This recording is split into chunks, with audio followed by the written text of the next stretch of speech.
Thermodynamics part 7 में आपका स्वागत है।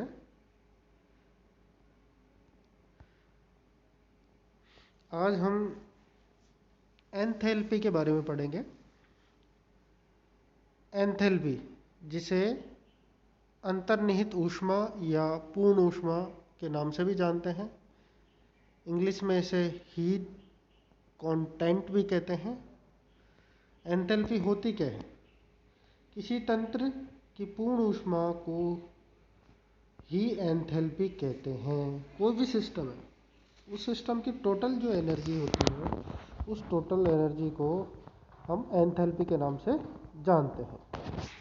इसके न्यूमेरिकल फॉर्म के अनुसार देखें तो किसी तंत्र की एंथैल्पी उस तंत्र की आंतरिक ऊर्जा मतलब E तथा दाब अर्थात P वह आयतन के गुणनफल के योग के बराबर होगी, जिसका न्यूमेरिकल जो इक्वेशन बनेगी H equal to E plus PV, जहाँ पे H रिप्रेजेंट करता है एंथैल्पी को, E रिप्रेजेंट करता है इंटरनल एनर्जी को, P यहाँ पे प्रेशर को रिप्रेजेंट कर रहा है, V यहाँ पे आयतन को रिप्रेजेंट करता है।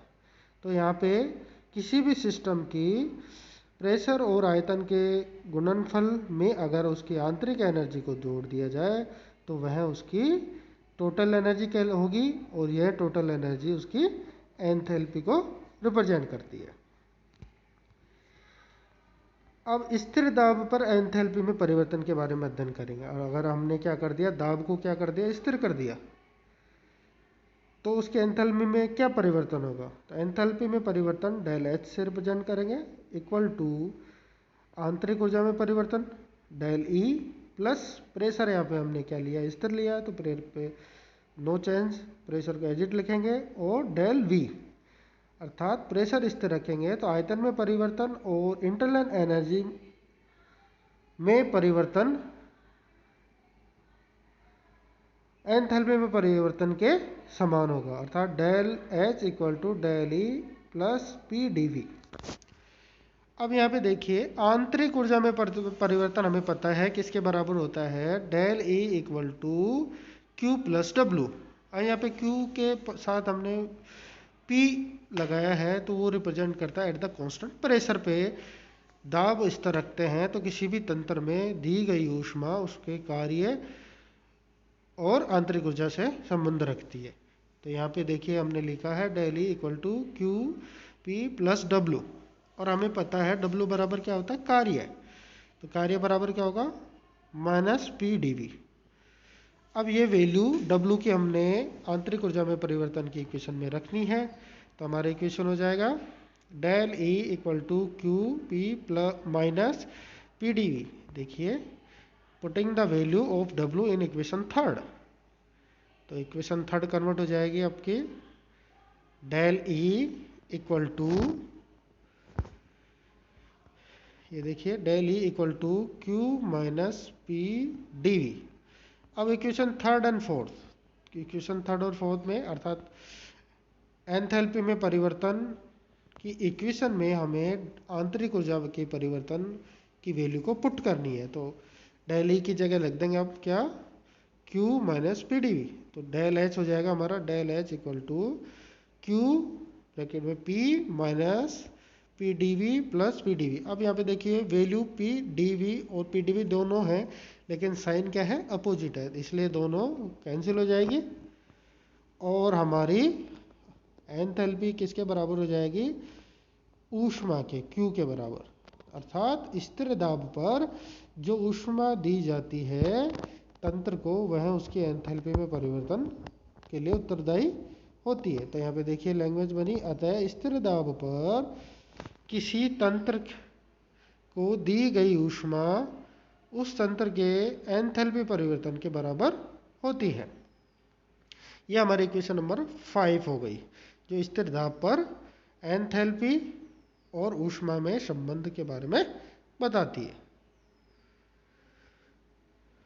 अब इसके कुछ कंसेप्ट्स हैं जो हमें ध्यान रखने हैं। अगर तंत्र ठोस है या द्रव है तो उसके आयतन में जो परिवर्तन, ठोस है तो होगा ही नहीं, और द्रव है तो उसके जो परिवर्तन है बहुत ही कम होगा, जिसे हम नगण्य मान सकते हैं। ऐसी स्थिति में डेल वी क्या होगा, जीरो, अर्थात आयतन में परिवर्तन क्या होगा, जीरो होगा।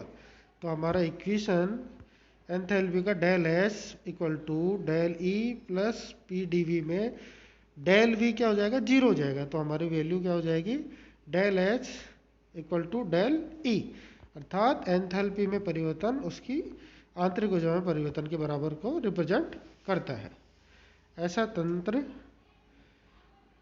की आंतरिक ऊर्जा में परिवर्तन उसके एंथैल्पी में परिवर्तन के बराबर होगा, अर्थात आंतरिक ऊर्जा में जो परिवर्तन होगा वही उसकी एंथैल्पी में परिवर्तन के बराबर होगा। तो ये किस तंत्र के लिए है, जो तंत्र ठोस अथवा द्रव के रूप में होता है। अब अगर तंत्र क्या हो, गैस हो, इससे पहले लिक्विड था और द्रव था, अब क्या हो, गैस हो, तो हमें पता है आइडियल गैस इक्वेशन के अनुसार पीवी बराबर एनआरटी होता है। अब ऐसी स्थिति में प्रेशर स्थिर रख दिया हमने, टेम्परेचर कांस्टेंट रख दिया, तो आयतन में परिवर्तन उसमें उपस्थित मोलों की संख्या के ऊपर निर्भर करेगा। तो हमारी इक्वेशन हो जाएगी P del V equal to del N R T. यहाँ पे देखिए टेम्परेचर हमने स्थिर रखा है, प्रेशर स्थिर रखा है, तो आयतन में जो परिवर्तन होगा वो किसके बराबर होगा, उसमें उपस्थित नंबर ऑफ मोल्स के बराबर। अर्थात दो गैस ली जिसमें एक के लिए n मोल है, दूसरे के लिए n2 मोल हो, तो उनके आयतन भी क्या होंगे, अलग अलग होंगे। तो हमारे इक्वेशन 2 के अंदर अब पुट करेंगे हम value del P D V की। तो del H equal to del E plus del N R T. यहाँ पे डेल एन क्या है, n2 माइनस n1, अर्थात V2 आयतन में मोलों की संख्या माइनस V1 आयतन में मोलों की संख्या, अर्थात दो गैसें में का आयतन अलग अलग है तो उनके नंबर ऑफ मोल्स भी अलग अलग होंगे, उसका डिफरेंस को रिप्रेजेंट करता है। तो यहाँ पे इक्वेशन हो गई हमारी गैस के लिए। तो गैस के लिए हो गया enthalpy equal to del E plus del N R T. Enthalpy of vaporization, वाष्पीकरण की एंथैल्पी के बारे में देखते हैं। किसी वाष्प को द्रव में अथवा द्रव से वाष्प में, अर्थात किसी वाष्प को द्रव में अथवा द्रव से वाष्प में बदलने पर जो एंथैल्पी परिवर्तित होती है उसे वाष्पीकरण एंथैल्पी कहते हैं। देखिए कोई भी वाष्प द्रव है, लिक्विड है, पानी लिया हमने, उसको वाष्प में परिवर्तन किया, उसको कंडेंस करके ठंडा करके उस वाष्प को हमने वापस किसमें, द्रव में अर्थात पानी में बदल दिया। इन दोनों प्रोसेस में जो एंथैल्पी में परिवर्तन होता है वह उसकी वाष्पीकरण एंथैल्पी कहलाती है। तो यहाँ पे देखिए 25 डिग्री सेल्सियस पे 1 मोल जल लिया हमने, उसका वाष्प में बदला तो हमें 43.93 किलो जूल ऊष्मा तंत्र को देनी पड़ेगी। अर्थात जल को वाष्प में बदलने के लिए जल को हमें क्या देनी पड़ेगी, ऊष्मा देनी पड़ेगी। 1 मोल जल को वाष्प में बदलने के लिए कितने, 43.93 किलो जूल। यहाँ पे देखिए इक्वेशन से लिखा हमने, H2 लिक्विड है उसको H2 गैस में कन्वर्ट किया तो हमें डेल H देनी पड़ रही है सिस्टम को ऊष्मा, तो कितनी 43.93 किलो जूल ऊष्मा।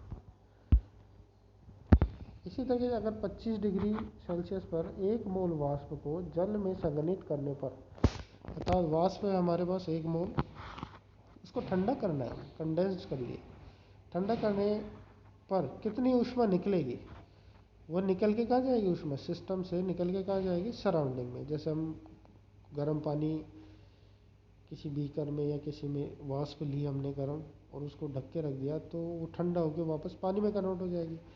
अब जो हीट थी वो कहाँ चली जाएगी, उस बीकर से सराउंडिंग अर्थात वातावरण में चली जाएगी। तो कितनी जाएगी, 1 मोल अगर वाष्प है जल की तो कितने ऊष्मा बाहर निकलेगी, 43.93 किलो जूल।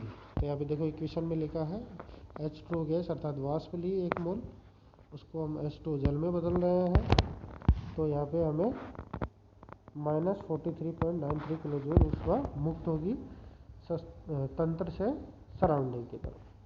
इसलिए यहाँ पे साइन माइनस आया है, और अगर तंत्र ऊष्मा का अवशोषण करता है तो प्लस का साइन आता है। यहाँ पे देखिए प्लस का साइन है, तो प्लस से लिखा हमने। अब लेते हैं गलन की एंथैल्पी।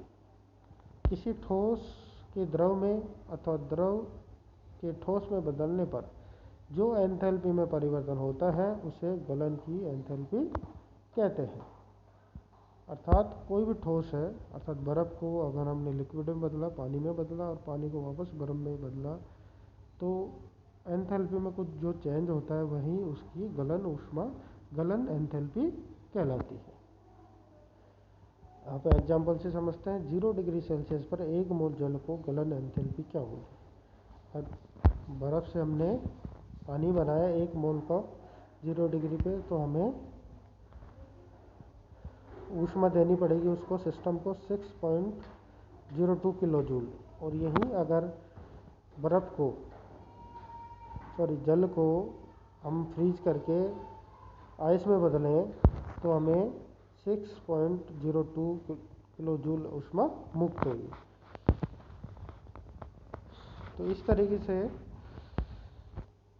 बर्फ़ से पानी बनाएंगे तो हमें सिस्टम को ऊष्मा देनी पड़ेगी जो पॉजिटिव में आएगी, और जो होगी 6.02 किलो जूल 1 मोल जल के लिए। और इसी तरीके से पानी को हम बर्फ़ में बदलेंगे तो ऊष्मा सिस्टम से सराउंडिंग में आएगी, अर्थात ऊष्मा रिलीज होगी जिसे हमने माइनस में रिप्रेजेंट किया है। यह होगी 6.02 किलो जूल। तो इस तरीके से हमने गलन एंथैल्पी देखी और वाष्पीकरण एंथैल्पी के बारे में अध्ययन किया। Thank you very much.